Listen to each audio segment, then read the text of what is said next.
আজকের এই খাল খনন কর্মসূচির উদ্বোধন অনুষ্ঠান ও উদ্বোধন অনুষ্ঠানের সম্মানিত সভাপতি আমার স্নেহভাজন ইউনিয়নের চেয়ারম্যান জনাব লিয়াকত আলী, উপস্থিত জেলা সমিতি এবং সদর উপজেলা পরিষদের সম্মানিত নির্বাহী কর্মকর্তা জনাব কামরুল হাসান মারুফ।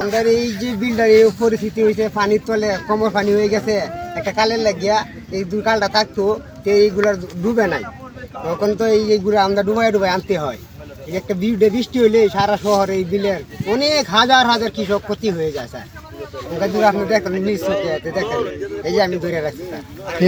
আব্দুল আওয়াল হচ্ছে আপনার কৃষি বান্ধব সরকার এবং মাননীয় প্রধানমন্ত্রী কিন্তু সব জায়গায় কিন্তু খাল খনন কর্মসূচি গ্রহণ করেছে। তো এরই ধারাবাহিকতায় কিন্তু আমরা এটা পাঠিয়েছি এবং কিশোরগঞ্জ ইতিমধ্যে কিন্তু কিশোরগঞ্জ জেলায় 3টি খাল অনুমোদন আসছে। তো আমাদের এই কিশোরগঞ্জ সদরও আসবে, আমরা বিশেষ করি যে কিশোরগঞ্জ সদরও আমাদের যে 2টা খালের প্রস্তাব পাইছে, আমাদের একটা খাল এটা এবং এটাও আসবে। এটা আমরা তখন এটা পুরোপুরি অনেক জায়গায় এখন ভরাট হয়ে ঘর বাড়ি হয়েছে, বিভিন্ন স্থাপন হয়ে গেছে। কথা বলতে পারতাম না।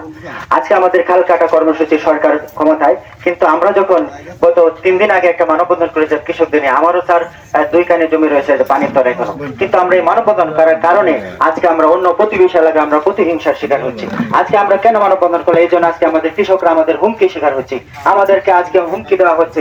বাসুরকে এবং মাইজকাবর লতিবাদ কিশোরগঞ্জ সকল পানি এসে আমাদের উপর মাথার উপর রাখে, আর আমরা জমিগুলি ক্ষতিগ্রস্ত। আজকে বাসুরের অর্ধেক দিন প্রতি এরা আবাদ করতে পারতেছে না, আর সেগুলো আমরা প্রতিবাদ করার কারণে আমরা রুশান হলে শিকার হচ্ছি।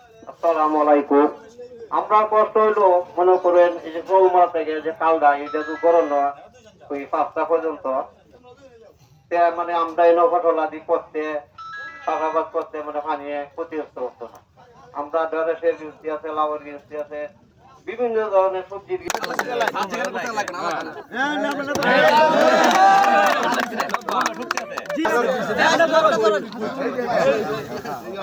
কাটতে মাসে কি হতো, 4টা কাটতে